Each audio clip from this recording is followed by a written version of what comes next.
안녕하십니까. 날씨가 많이 무덥습니다. 성도님들은 자신의 안전과 가족의 안전에 대해서 어떻게 생각하십니까? 늘 우리들의 머릿속에는 자신의 안전과 가족의 안전에 대해서 걱정이 떠날 날이 없습니다.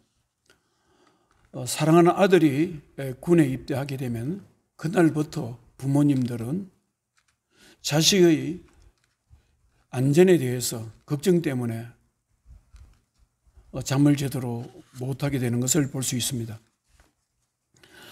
사람들은 자신의 안전과 가족의 안전, 자신이 소속된 공동체의 안전을 위해서 자신이 준비해야 될 일을 늘 준비하려고 애를 쓰게 됩니다. 자신의 안전과 가족의 안전을 위해서 물질을 저축하기도 하고 또 인맥도 쌓아가기도 하고 자신의 안전을 위해서 힘과 또 신분을 이용하기도 합니다. 그러나 우리들의 인생은 자신의 안전을 지키기 위해서 자신이 할 수 있는 모든 것을 다 한다 할지라도 자신의 안전과 가족의 안전을 지킬 수 없을 때가 있는 것이 우리들의 인생입니다. 그런데 성경은 하나님께서는 사랑하는 자녀, 하나님을 신뢰하는 자, 하나님 말씀에 순종하는 자는 하나님께서 그 사람의 안전을 지켜주신다고 말씀하고 있습니다. 레위기서 25장 18절에 너희는 내 규례를 행하며 내 법들을 지켜 행하라. 그리하면 너희가 그 땅에 안전하게 거주할지라. 19절 땅은 그것의 열매를 내리니 너희가 배불리 먹고 거기 안전하게 거주하리라. 성경은 하나님 말씀에 순종하는 자를 그들이 안전을 주신다는 말씀으로 가득 차 있습니다. 오늘 성경 말씀은 에스더서입니다. 에스더 왕비는 어린 시절 부모를 잃고 모르드게라는 사람의 집에서 성장되었습니다. 모르드게는 자신의 삼촌의 딸 에스더가 어릴 때 부모를 잃고 난 뒤에 자기 집에 양녀로 데려와서 곱게 정성을 다해서 키웠습니다. 에스더는 곱게 성장되어서 그 당시 페르시아 왕 아하수에로 왕의 왕비가 됩니다. 왕비가 되고 난 뒤에 어느 날 자기의 양부에 있던 모르드게가 찾아와서 도움을 청합니다. 어떤 도움을 청하느냐면 모르드게가 그 당시 페르시아 총리인 하만에게 크게 미움을 사게 되었습니다. 그 이유는 총리가 길을 갈 때, 가마를 타고 갈 때 모든 페르시아 시민들은 하만에게 절을 했습니다. 그리고 총리로서의 예우를 했습니다. 그러나 모르드게만은 총리에게 절을 하지 않고 예우를 하지 않았습니다. 이것이 문제가 되었고 하만은 분노하게 되었고 그래서 모르드게가 유대인인 것을 알고 법을 만들어서 페르시아에 있는 모든 유대인들을 죽이려는 계획을 짜게 됩니다. 모르드게는 이 음모를 알게 되었고 그래서 양딸인 왕비 에스더를 찾아갑니다.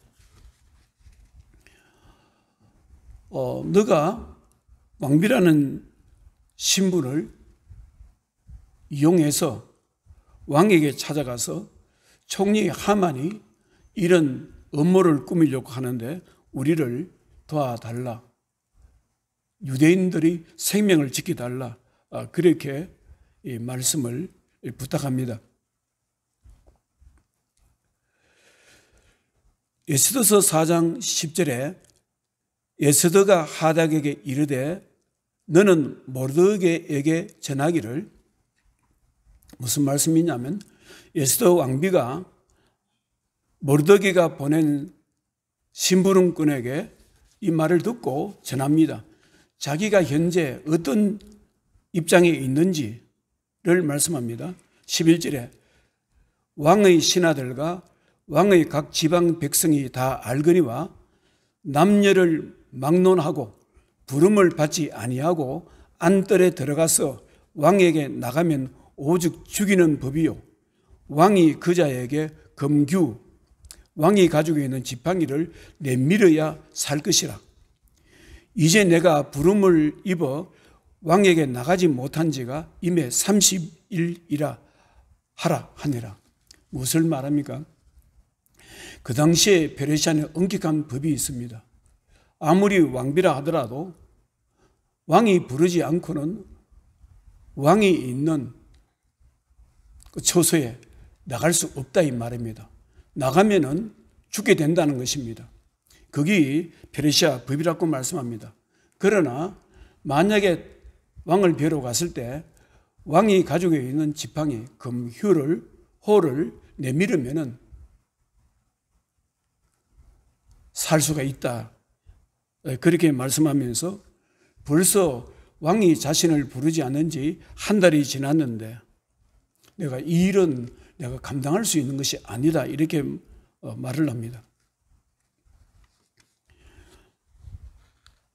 이 말을 들었던 모르드게는 사람을 시켜서 에스더 왕비에게 이렇게 말합니다. 13절에 너는 왕궁에 있으니 모든 유다인 중에 홀로 목숨을 건지리라 생각하지 말라. 너는 왕비이고 왕궁에 있으니까 너 혼자 살 수 있을 것이라 생각하지 말라. 14절에 이때 내가 만일 잠잠하여 말이 없으면 유다인은 다른 데로 말미암아 노임과 구원을 얻으려니와 내 아버지 집은 너와 내 아버지 집은 멸망하리라. 내가 왕후의 자리를 얻은 것이 이때를 위함이 아닌지 누가 알겠느냐? 이렇게 대답을 합니다. 이 말을 듣고 난 뒤에 에스더 왕비는 결단하게 됩니다. 이것은 자기의 생명이 두렵다고 해서, 목숨이 두렵다고 해서 이것을 그냥 지나가고 방관할 수가 없고, 이것이 자신의 생명을 걸고 왕에게 나가서 말해야 될 그런 중요한 일이라는 것을 깨닫게 됩니다. 그래서 에스더는 결단합니다. 15절에 보면 에스더가 모르드게에게 해답하여 이르되 당신은 가서 수산에 있는 유다인을 다 모으고 나를 위하여 금식하되 밤낮 3일을 먹지도 말고 마시지도 마소서. 나도 시녀와 더불어 이렇게 금식한 후에 규례를 어기고 왕궁의 법도를 어기고 왕에게 나가리니 죽으면 죽으리이다. 목숨을 걸고 내가 나가서 왕에게 말을 해보겠다. 그렇게 말합니다. 사랑하는 성도 여러분, 여러분들은 지금까지 신앙생활을 하시면서 에스더 왕비의 말을 처음 들어보지는 않았을 것입니다. 여러분들은 이 말씀을 들어보셨을 때 어떤 생각을 해보셨습니까? 여러분들은 이 말씀 속에서 늘 불안하고 불안정한 삶의 속에서 살아가는 우리들이, 신앙인들이 배워야 할 영적인 자세와 행동이 무엇인가를 생각해 본 적은 없습니까? 저는 이 에스더가 죽으면 죽을 각오를 하고 왕에게 나가겠다는 이 말씀을 보면서 저는 두 가지의 영적인 교훈을 깨달았습니다. 한 가지는 하나님의 자녀가 하나님이 도우심과 구원하심이 필요한 문제나 상황이 생겼을 때 자신이 감당해야 할 일이 있다면 그런 문제나 상황에서 피하지 말고 도망치지 말고 에스더 왕비의 신앙 고백처럼 나도 시녀와 더불어 이렇게 금식한 후에 규례를 어기고 왕에게 나아가리니 죽으면 죽으리이다. 이러한 믿음의 자세를 가지고 하나님 앞에 나갈 수 있는 영적인 용기가 필요하다는 것을 깨달았습니다. 죽으면 죽고 그것을 각오하고 이번 기회에 하나님을 만나서 은혜를 받아봐야 되겠다는 결사적인 그런 용기가 필요하다는 것입니다. 바로 이러한 용기를 자기 희생적인 용기라고 부를 수 있습니다. 자신의 생명을 희생시키더라도 하나님이 은혜를 받아보겠다는 용기가 필요합니다. 여러분들은 어떻습니까? 하나님이 도우심을 받기 위해서 자기 희생적인 용기, 죽으면 죽을 각오를 하고 주님 앞에 나와서 하나님 응답을 받아보고 하나님이 도우심을 받아보겠다는 이런 신앙의 용기를 어떻게 생각하십니까?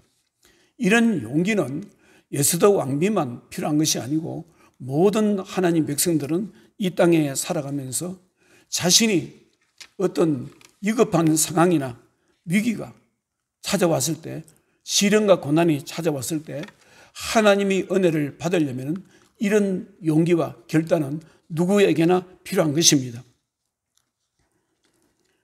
사도행전 21장에 보면은 성령님께서 사도 바울에게 예루살렘으로 올라가라 이렇게 말씀합니다. 예루살렘에 올라가면은 거기서 너가 할 일이 있다 말씀을 합니다.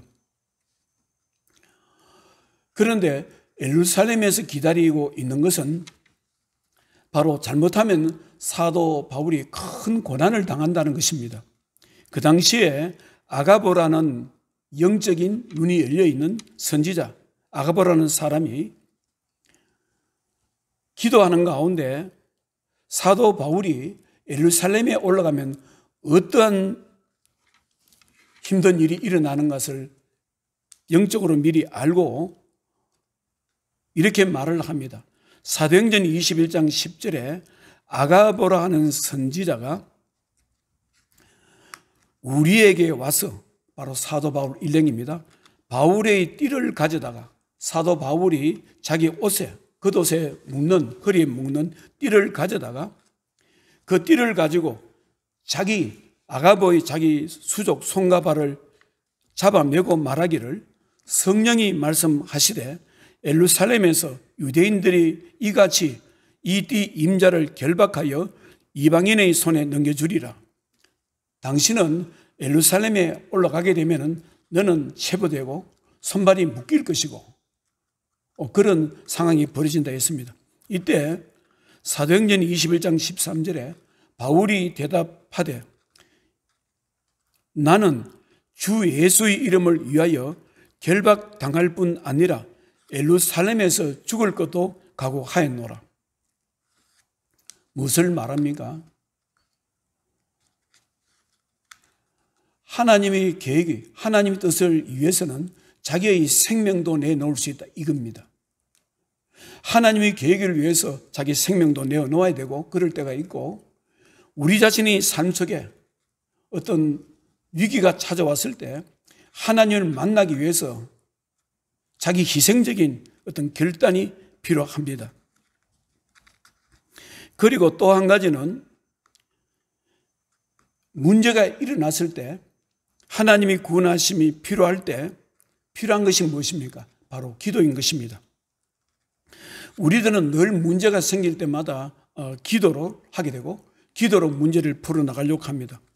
그런데 기도할 때 우리는 생각해 봐야 될 것이 있습니다. 그것은 기도할 때 믿음을 가지고 기도해야 된다는 것입니다. 기도에 반드시 필요한 것은 신앙인이 가지고 있는 믿음이라는 사실을 우리는 기억해야 되는 것입니다. 기도에는 믿음이 필요하다. 기도하는 사람에게는 그 사람이 가지고 있는 진실한 믿음, 하나님을 믿는 믿음, 그 믿음이 크든 작든 하나님을 믿는 믿음, 하나님이 은혜를 주실 수 있는 분이라는 걸 믿는 믿음이 필요하다는 것입니다. 믿음이 없는 기도는 하나님의 역사가 나타나지 않습니다.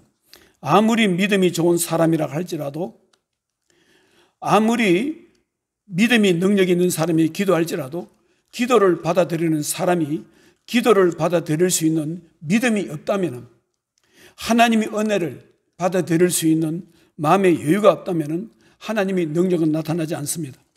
마가복음 6장에 예수님께서 제자들과 예수님의 고향에 방문했을 때 있었던 이야기입니다. 고향을 방문했을 때 자기를 알고 있는 이웃 사람들이 자기를 선지자로 받아들이지 않습니다.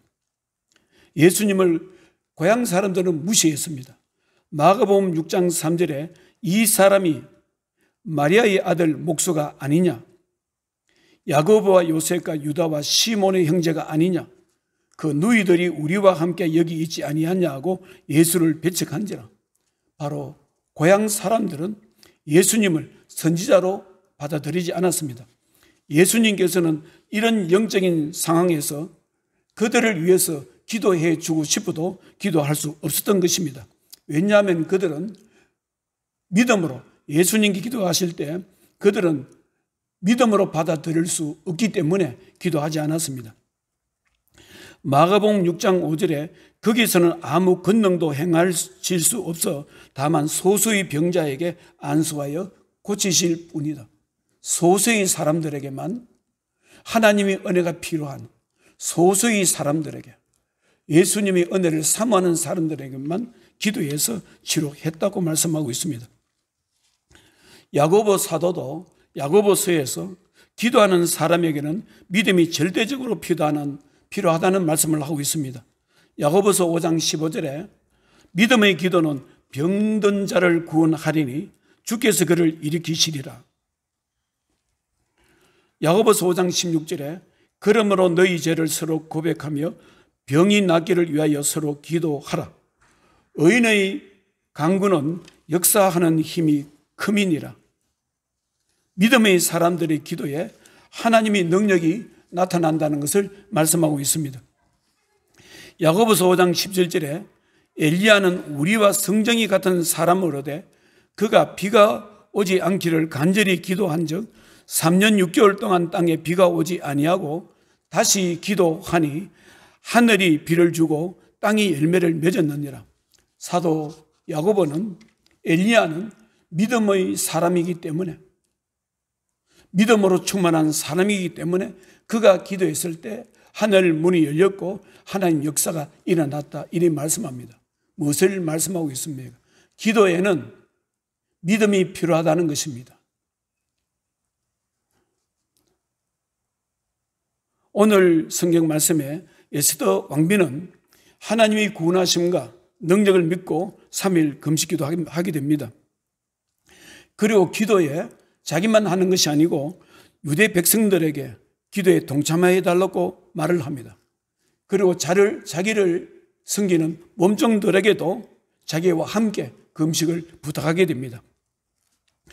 3일 금식 기도하고 난 뒤에 에스더 왕비는 생명을 걸고 왕궁의 법도를 어기고 왕을 만나려고 그 초소에 안뜰에 들어가게 됩니다. 이 뜰에서 들어가게 되었는데 거기에서 남편인 아수에로 왕은 아내를, 왕비를 맞아들입니다. 에스더서 5장 1절에 제3일에 에스더가 왕후의 예복을 입고 왕궁 안뜰 곧 어전 맞은편에 서니 왕이 어전에서 전문을 대하여 왕자에 앉았다가 왕후 에스더가 뜰에 선 것을 본 적 매우 사랑스러움으로 손에 잡았던 금규를 그에게 내미니 에스더가 가까이 가서 금규 끝을 만지지라. 왕이 이르되 왕후 에스더여 그대의 소원이 무엇이며 요구가 무엇이냐 묻습니다. 그래서 에스더 왕비는 왕에게 하만 총리의 음모를 말하게 되는 것입니다. 이 말을 듣고 왕은 페르시아에 있는 모든 유대 민족들을 생명을 살려줍니다. 모르드게의 생명도 살려주고 살려주게 됩니다. 그러면은 하만 총리의 운명은 어떻게 되었을까요?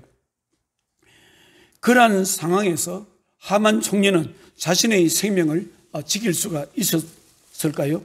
하만은 하늘을 나는 새들도 떨어뜨리는 권세를 가졌던 사람입니다. 자신의 말 한마디에 사람의 생명이 왔다 갔다 할 수 있는 권력자였습니다. 그러나 그러한 막강한 신분과 권력을 가지고 있었음에도 자신의 업무가 발각되었을 때 자신의 생명을 지켜줄 사람은 페르시아에서 아무도 없었습니다. 자신의 생명도 지킬 수 없었고 자신의 가정과 가족들과 자기 사랑하는 아들들의 생명도 지킬 수 없었습니다. 하만의 총리에게는 아들 10명이 있었습니다. 사랑하는 아들 10명이 있었는데 이들도 페르시아 왕의 허락하에 유대인들에게 붙잡혀서 모두 생명을 잃어버렸습니다. 사랑하는 성도 여러분, 사람들은 자신과 자신 가족들의 안전을 지키려고 애쓰기도 하고 준비하기도 합니다. 자신이 소속된 공동체의 안전을 지키려고 노력하게 됩니다. 자신의 안전을 위해서 힘과 권력을 가지려고 합니다. 자신의 안전을 위해서 물질을 모으기도 합니다. 자신의 안전을 위해서 안정된 환경을 만들어 가기도 합니다. 그러나 사람이 살다가 보면 자신의 능력과 힘으로는 자신의 안전과 가족의 안전, 공동체의 안전을 지킬 수 없을 때가 있습니다. 자신에게 찾아온 위기와 재앙이 자신의 안전에 장애가 될 수 있습니다. 그럴지라도 성경은 이렇게 말씀합니다.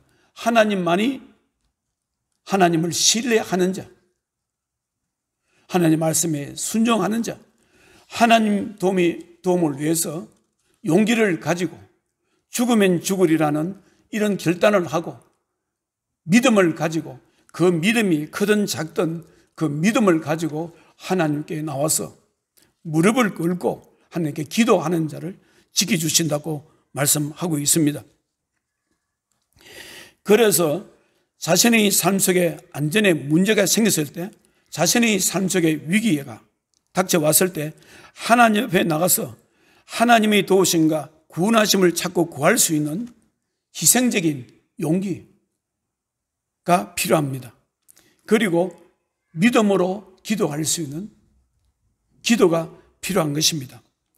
여러분들은 자신의 환난 날에 여러분들을 구원할 수 있는 사람이 있다고 생각하십니까? 여러분들이 시련과 환난 속에 여러분들을 구해줄 수 있는 능력과 힘을 가지고 있습니까? 여러분들은 자신이 환난 속에 있을 때 여러분들을 구원해 줄 수 있는 물질이 있습니까? 한평생 파랑만장한 삶의 환경과 위기 속에서 자신을 대적하는 사람과의 관계 속에서 살아야 했던 다윗은 이렇게 신앙 고백을 합니다. 시편 23편 1절에 여호와는 나의 목자시니 내게 부족함이 없으리로다. 시편 23편 4절에 내가 사망의 엄침한 골짜기로 다닐지라도 해를 두려워하지 않을 것은 주께서 나와 함께 하심이라. 주의 지팡이와 막대기가 나를 안위하시나이다. 나를 안전하게 지켜주셨다. 사망의 깊은 골짜기에 죽음의 그림자 속에 있을 때 하나님께서 나를 지켜주셨다. 이렇게 말씀하고 있습니다. 사랑하는 성도 여러분, 이러한 다윗의 고백이 성도님들이 신앙 고백이 되시기를 축원합니다. 기도하겠습니다. 하나님 아버지, 우리는 우리 자신의 가족과 우리 자신의 안전을 위해서 또 우리가 소속된 공동체를 위해서 아버지여 안전을 위해서 늘 준비하고 아버지 하나님 준비하고 애씁니다. 그러나 이 험한 세상은 우리가 아무리 안전을 위해서 지킨다 할지라도 지킬 수 없는 것이 이 세상이라는 것을 우리는 살면서 끊임없이 깨닫게 됩니다. 하나님께서는 하나님을 진실로 찾는 자, 하나님 은혜를 간절히 사모하는 자, 신뢰하는 자는 그들의 삶에 위험이 일어났을 때 지켜주신다고 말씀을 합니다. 오늘 에스더 왕비는 아버지 하나님이여 자신과 모든 페르시아에 있는 유대 민족이 죽게 되었을 때 이런 상황에서 하나님께 나갑니다. 목숨을 걸고 믿음으로 기도하고 왕에게 찾아가서 말씀을 합니다. 하나님께서 은혜를 베풀어 주셔서 에스더 왕비의 소원을 들어주셨고 유대 민족의 생명을 살려주셨습니다. 하나님 우리들에게 은혜를 베풀어 주셔서 우리들도 이 땅의 삶 속에 위기가 찾아왔을 때 하나님 은혜를 받기 위해서 생명을 걸고 하나님께 나갈 수 있는 죽으면 죽으리라는 이런 용기를 허락하시고 기도를 할 때 입술로만 기도로 하는 것이 아니라 믿음으로 기도할 수 있도록 역사해 주시옵소서. 그런 은혜를 사랑하는 주의 백성들에게 허락해 주시옵소서. 예수님 걸어가신 이름으로 기도드리옵나이다. 아멘.